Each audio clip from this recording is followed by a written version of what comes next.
उद्याच्या 12 जानेवारीला राजमाता जिजाऊ यांची जयंती आहे आणि जिजाऊच्या जयंतीचा मोठा सिंदखेडला उत्सव असतो, पण त्यांच्या जयंतीचा औचित्य साधून गोंधळ्याला फार मोठा कार्यक्रम होतोय।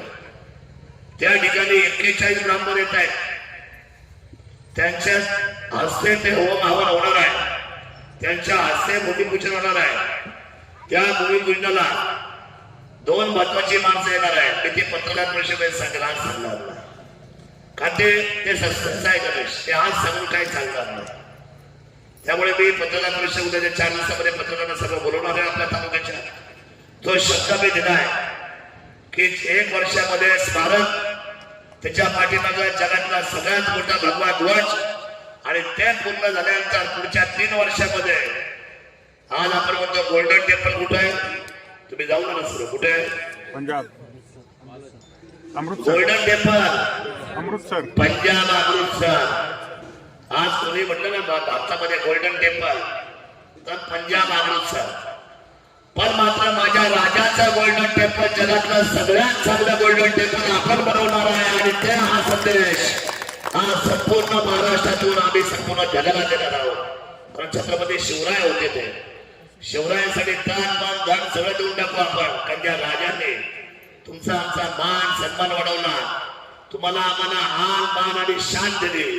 त्या छत्रपती शिवरायांच्या भूमीला आम्ही कदापि मागे राहून देणार नाही। हा विचार, हा विश्वास तर सातत्याने तुम्ही आम्ही अभिमानाने बाळगला पाहिजे।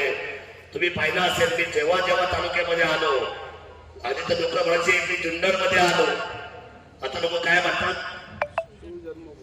काय म्हणतात देवदेव भाऊ, आता आम्ही शिवजन्मभूमीमध्ये आलो आहे।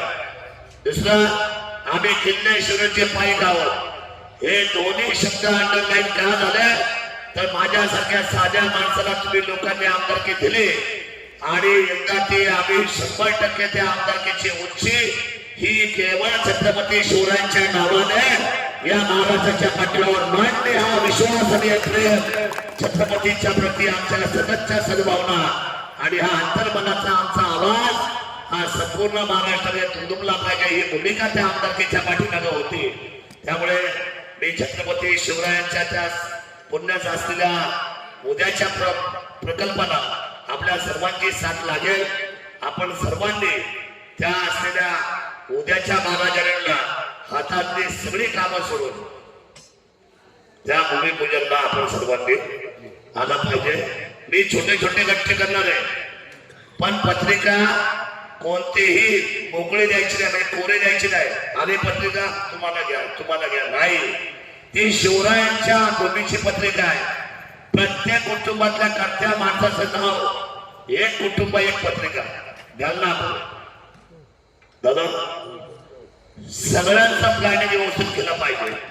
पारुंडा असेल, वैष्णोधाम असेल, इकडे चिंचोली असेल, वडद असेल, ही सगळ्या मिनापूर असेल, सगळे सुनील आपले कार्यकर्ते बाहेर घेऊन त्यांचं व्यवस्थित नियोजन करून प्रत्येकाला, सध्या गावठाणामध्ये कोण राहतोय, तो या वॉर्डमध्ये राहतो त्याला सगळे घरं माहिती आहे नाही का, जो विठ्ठलवाडीमध्ये राहतो त्याला सगळ्यांची घरातली नाव माहिती आहे गणेश। त्यानंतर समजा सुभाषवाडीमध्ये कोण राहतंय, प्रत्येक जे विभाग आहे त्या विभागातल्या सर्व कार्यकर्त्यांना हाताशी घेऊन प्रत्येकाच्या घरापर्यंत आपल्या पत्रिका पोहोचल्या पाहिजेत। आणि मला विश्वास आहे शिवकार्यामध्ये तुम्ही मागे हटणार, शिवकार्यामध्ये तुम्ही मागे हटणार। छत्रपती शिवाजी महाराज की